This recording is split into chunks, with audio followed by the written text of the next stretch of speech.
अगर आपको डरावनी और रोमांचक कहानियां पसंद हैं, तो हमारे चैनल को सब्सक्राइब करना न भूलें। हर हफ्ते हम आपको ऐसी कहानियां सुनाएंगे जो आपकी रातों की नींद उड़ा देंगी। इसलिए सब्सक्राइब करें और बेल बटन दबाएं ताकि आप कोई भी कहानी मिस न करें। गांव के बीचों बीच एक पुराना मंदिर था, जिसे लोग श्री कृष्ण मंदिर के नाम से जानते थे। यह मंदिर अब वीरान पड़ा था।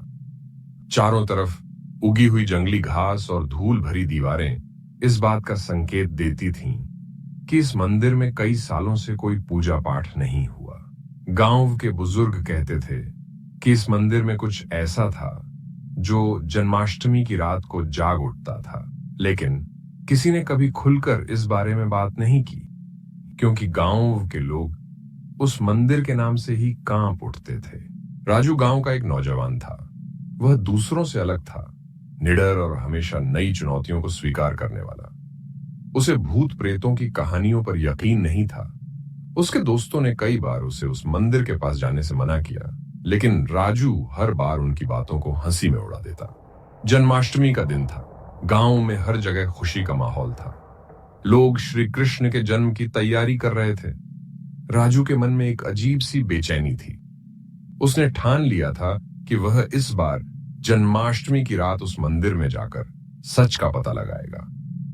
उसे यह जानने की जिद थी कि आखिर क्यों लोग इस मंदिर से डरते हैं। रात के 12 बजने वाले थे। गांव की गलियां सुनसान हो चुकी थीं। सब लोग अपने अपने घरों में श्री कृष्ण की पूजा कर रहे थे। राजू ने एक टॉर्च, कुछ प्रसाद और श्री कृष्ण की छोटी मूर्ति उठाई और मंदिर की ओर चल पड़ा। जैसे जैसे वह मंदिर के करीब पहुंचा, उसकी धड़कनें तेज होने लगीं। मंदिर के चारों ओर अजीब सा सन्नाटा फैला था। राजू ने मंदिर का भारी दरवाजा धक्का देकर खोला। दरवाजे की चरमराती आवाज सुनकर ऐसा लगा मानो सालों से कोई उसे खोलने की कोशिश भी नहीं कर रहा हो। अंदर घना अंधेरा छाया हुआ था। राजू ने टॉर्च जलाकर चारों ओर देखा। मंदिर के बीचों बीच एक पुरानी श्री कृष्ण की मूर्ति रखी थी, जो धूल और मकड़ी के जालों से ढकी हुई थी। राजू ने मूर्ति की तरफ टॉर्च की रोशनी डाली तो उसे ऐसा लगा कि मूर्ति की आंखें उसकी तरफ घूर रही हैं। राजू ने इसे अपनी आंखों का धोखा समझा और मूर्ति के सामने प्रसाद चढ़ाने बैठ गया। जैसे ही उसने प्रसाद रखा, एक तेज हवा का झोंका आया, जिससे मंदिर के सारे दरवाजे खुद ब खुद बंद हो गए। राजू के चारों ओर अंधेरा छा गया। उसे महसूस हुआ कि वह इस अंधेरे में अकेला नहीं है। उसके कानों में धीमी धीमी किसी के हंसने की आवाज आने लगी। वह आवाज धीरे धीरे तेज होती गई, जैसे कोई उसके पास ही खड़ा होकर हंस रहा हो। राजू ने डरते डरते चारों ओर देखा, लेकिन उसे कुछ नहीं दिखा। अचानक उसकी टॉर्च की रोशनी खुद ब खुद बंद हो गई। राजू का दिल जोर जोर से धड़कने लगा। उसने टॉर्च को दोबारा जलाने की कोशिश की, लेकिन टॉर्च ने काम करना बंद कर दिया था। तभी उसे सामने कुछ हलचल सी महसूस हुई। उसकी आंखें अंधेरे में कुछ देखने की कोशिश कर रही थीं। तभी उसे मूर्ति के पास एक धुंधली परछाई दिखी, जो धीरे धीरे आकार लेने लगी। राजू की सांसें थम गई। वह परछाई धीरे धीरे एक औरत के रूप में बदल गई। वह कोई साधारण औरत नहीं थी। उसकी आंखें लाल थीं जैसे आग की लपटें, और उसके लंबे बाल हवा में लहराते हुए बेहद डरावने लग रहे थे। उसकी कलाइयों पर मोटी लोहे की बेड़ियां बंधी हुई थीं, जिनसे खून टपक रहा था। भूतनी ने राजू की तरफ देखा और एक भयानक हंसी हंसते हुए बोली, तू यहां क्यों आया है?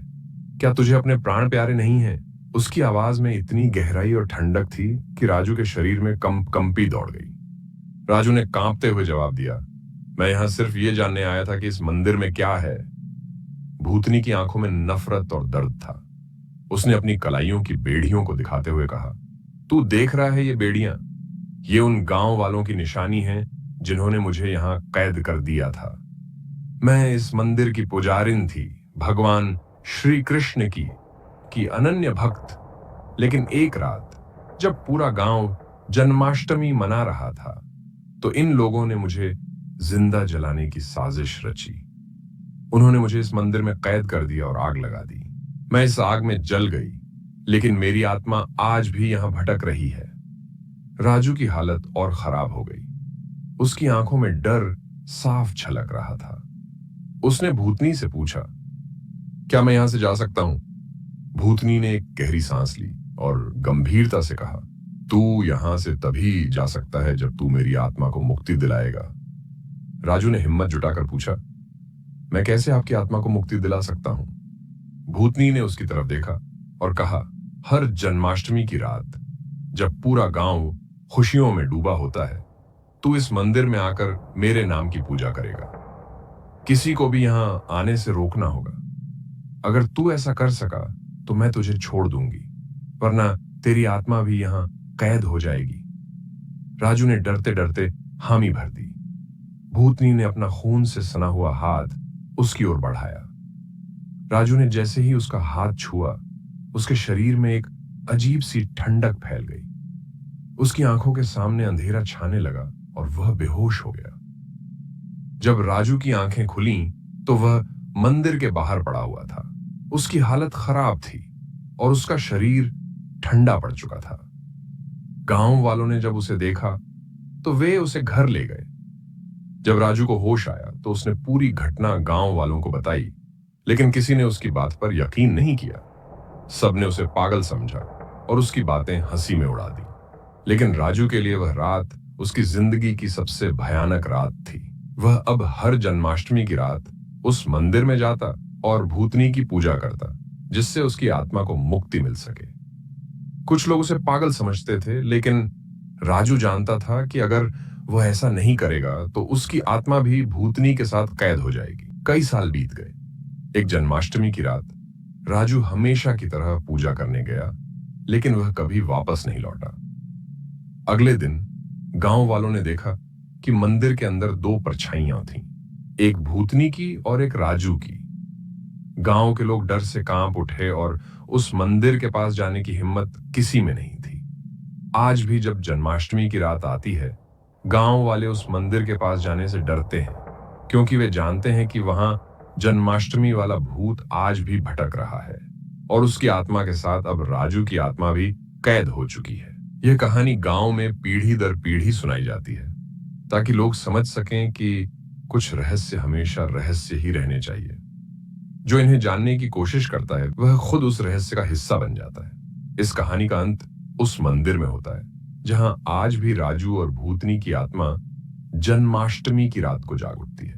जो भी उस मंदिर के करीब जाता है, उसकी चीखें दूर दूर तक सुनाई देती हैं। लोग कहते हैं कि उस मंदिर की जमीन के नीचे कई अनसुलझे रहस्य छिपे हैं, जिन्हें जानने की कोशिश करना मौत को दावत देने जैसा है।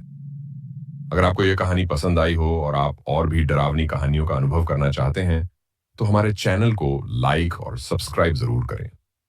इससे हमें और बेहतर कहानियां लाने की प्रेरणा मिलती है। बेल बटन भी दबाएं ताकि अगली कहानी का डरावना सफर आपसे छूट न जाए। धन्यवाद।